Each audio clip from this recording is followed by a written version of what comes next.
Mysticism. By Annie Besant. Published in 1925. In the early centuries of Christianity, as we know from the writings of many of the Fathers, and more surely by the occult records, there existed in the bosom of the Christian Church the venerable institution of the mysteries, in which the purified met superhuman instructors, and learned from the lips of the Holy Ones the secrets of the kingdom of heaven. After the Christ had thrown off his physical body, he taught his disciples for many years, coming to them in his glorified subtle body, until those who knew him in the flesh had passed away. So long as the Christian mysteries endured, Jesus appeared at them from time to time, and his chief disciples were constantly present at them. So long as this state of things continued, the exoteric and the esoteric teachings of Christianity ran side by side in perfect accord, and the mysteries supplied to the high places in the church men who were true teachers for the mass of believers, being themselves deeply instructed in the hidden things of God, and able to speak with the authority which comes from direct knowledge. They, like their master, taught as having authority and not as the scribes. But after the disappearance of the mysteries, the state of affairs slowly altered for the worse, and a divergence between the exoteric and esoteric teachings showed itself ever increasingly until a wide gulf yawned between them, and the mass of the faithful, standing on the exoteric side, lost sight of the esoteric wisdom. More and more did the letter take the place of the spirit, the form of the life, and there began the strife between the priest and the mystic that has ever since been waged in the Christian Church. The priest is ever the guardian of the exoteric, the recipient of the faith once delivered to the saints, the officiant of the sacraments, the custodian of the outer order, the transmitter of the traditions, becoming more authoritative from age to age. His to repeat accurately the sacred formule, his to watch over a changeless orthodoxy, his to be the articulate voice of the Church, his to hand on the unaltered record. Great and noble is his task, and invaluable his services to the evolving masses of the populace. It is he who consecrates their birth, sanctions their marriage, hallows their death, he consoles them in their sorrows and purifies their joys, he stands by the bedside of the sick and the dying, and gilds the clouds of mortality with the sun of an immortal hope. He brings into sordid lives the one gleam of poetry and of color that they known, he enlarges their narrow horizon with the vistas of a radiant future, he gladdens the mother with the vision of the immortal babe, he saves the desperate youth with the tenderness of the celestial mother, he raises before the eyes of the sorrowful the crucifix that tells of a sorrow that embraces and consoles their grief. He breathes into the ear of the dying the pledge of the Easter resurrection. How could humanity tread the earlier stages of its journey without the priesthood that directs, rebukes, and comforts? The universality of the office tells of the universality of the need. Far other is the mystic, the lonely dweller on a mountainside, climbing in advance of his race, without help from the outer world, listening ever for the faint whisper of the God within. Humblest of men as he faces the depths of divinity around him and the unsounded abysses of the divinity within, he seems arrogant as he withstands the edicts of external authority, and rebel as he bows not his neck to the yoke of ecclesiastical order. With his visions and his dreams and his ecstasies, with his gropings in the dark and his flashes from a light supernal that dazzles more than it illuminates, with his sudden irrational exaltations and his equally sudden and unreasoning depressions, what has he to oppose to the clear-cut doctrines and the imperial authority of the exoteric creed? Only an unalterable conviction which he can neither justify nor explain, a certainty which leaves him stuttering when he seeks to expound it, but remains unfaltering in face of all rebuke and all reprobation. What can the priest do with this rebel, who places his visions above all scriptures, and asserts an inalienable liberty in the face of the demand for obedience? He has no use for him, no place for him.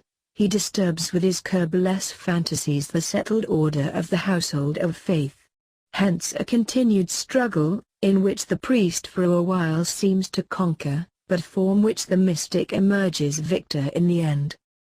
The combat seems an unequal one, since the priest has behind him the strength of a splendid tradition, of a centuried history, of a changeless authority, and the mystic stands alone, unfriended. But it is not so unequal as it seems, for the mystic draws his strength from that which gives birth to all religions, and he bathes in the waters that regenerate, in the flood of eternity. So in the ever-recurring conflict, the priest conquers in the world material, and is defeated in the world spiritual, and the mystic, rebuked, persecuted, crushed, while dwelling in the body, becomes the saint after the body has dropped from him, and becomes a voice of the church that silenced him, a stone in the walls that imprisoned. In the Roman Catholic Church this combat has been waged century after century, with the same result continually repeated. Teresa, rebuked and humbled by her confessor, arises as S. Teresa for unborn generations. Many a man and many a woman, regarded askance, treated with scorn by their contemporaries, become the cynosures of countless millions of eyes of the faithful, descendants of the faithful who decried. And on the whole it is as well that it should be so, until the stern training of old is re-established, else would every dreamer be taken as a mystic, and every hysteric as a revealer. Only the true mystic can walk unblenching through the fire of rebuke, even in hell can whisper, "I have known." Moreover, the Roman Catholic Church alone has preserved a systematic training within the religious life, a real preparation for the occult life, ever recognized in theory even if challenged and suspected in practice. Hence has she so many saints, and such grace and tenderness of spiritual beauty, that one is fain to pardon her the cruelties of her priesthood for the sake of the rich streams of spiritual life poured by her mystics over the arid deserts of the outer world. And one can understand, while reprobating, the fierceness with which she guarded the ground that made such growths of saintliness possible, and made her deem the superstition and bigotry of the masses but a small price to pay for the keeping sacred from profane touch the inner seeds which flowered out into the world as the saints. In Protestantism there has been no systematic training, and hence no soil in which the rare flower might readily root itself and grow. Few and far between are the mystics in the Protestant community, though Jacob Boehme rises, splendid, gigantic, as though to show that even the absence of all training cannot stifle the divinity of the Spirit which is man. More than any other phase of Christianity does Protestantism need the presence of mystics in its midst, the touch of the living Spirit to save it from the arid letter. But this is a subject that needs separate treatment, which elsewhere I hope to give. Theosophy is the reassertion of mysticism within the bosom of very living religion, the affirmation of the reality of the mystic state of consciousness and of the value of its products. In the midst of a scholarly and critical generation, it reproclaims the superiority of the knowledge which is drawn from the direct experience of the spiritual world, and, facing undaunted the splendor of the accumulated results of research, historical and scientific, facing undaunted the new and menacing priesthood of science and of criticism, it affirms the greater splendor of the open vision, and the royalty of the kingdom into which may pass the little child alone. The primary experience of mysticism is direct communion with the unseen, the recognition of the gods without by the God within, the touching of invisible realities, the passing with opened eyes into the worlds beyond the veil. It substitutes experience for authority, knowledge for faith, and it finds its guarantee in the common sense of all mystics, the identity of the experiences of all who traverse the grounds untrodden by the profane. The results of mystic experiences show themselves in a method of interpretation applied to all doctrines and to all scriptures, a method which justifies itself by the light it throws on obscurities rather than by reasoned arguments. It is, in all ages, the method of the Illuminati. An example will show the method better than efforts at explanation. Let us take the doctrine of the atonement. The mystic sees in this Christian doctrine one of the ways in which is told the ancient but ever new story of the unfolding of the human spirit into self-conscious union with God.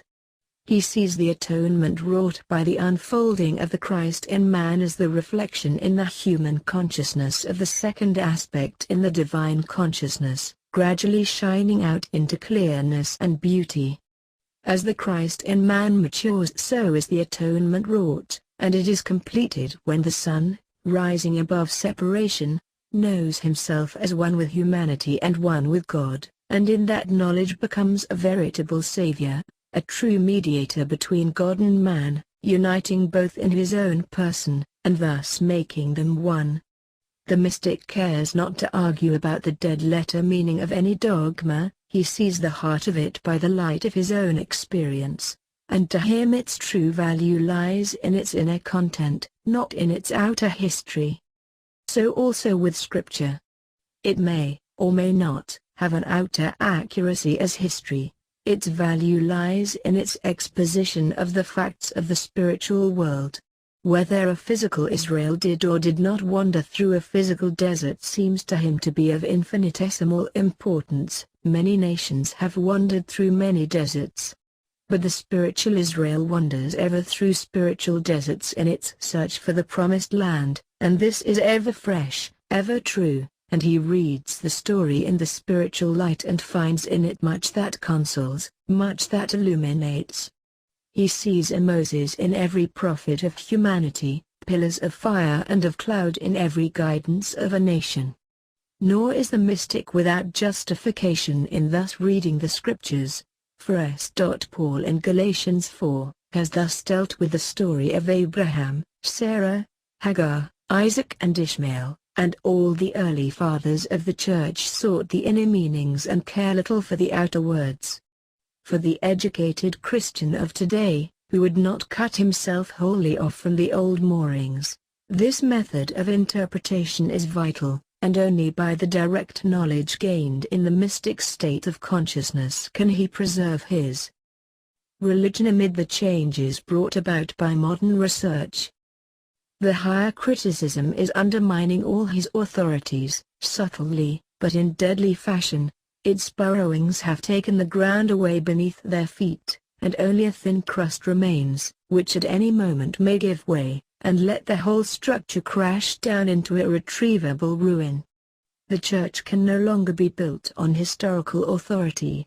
It must build itself on the rock of experience, if it would survive the tempest which roars around it. Mysticism can give it the surest certainty in all the world, the certainty of mystic experience continually renewed. The Christ within is the only guarantee of the Christ without, but no further guarantee is needed. Because the Christ lives undeveloped in every human spirit, the Christ developed is a historical fact, and those in whom the mystic Christ is developing can look across the gulf of centuries and recognize the historical Christ, nay, can transcend the limitations of the physical, and know him in his living reality as surely, and more fully, than his disciples knew him when he walked by the lake of Gennesaret.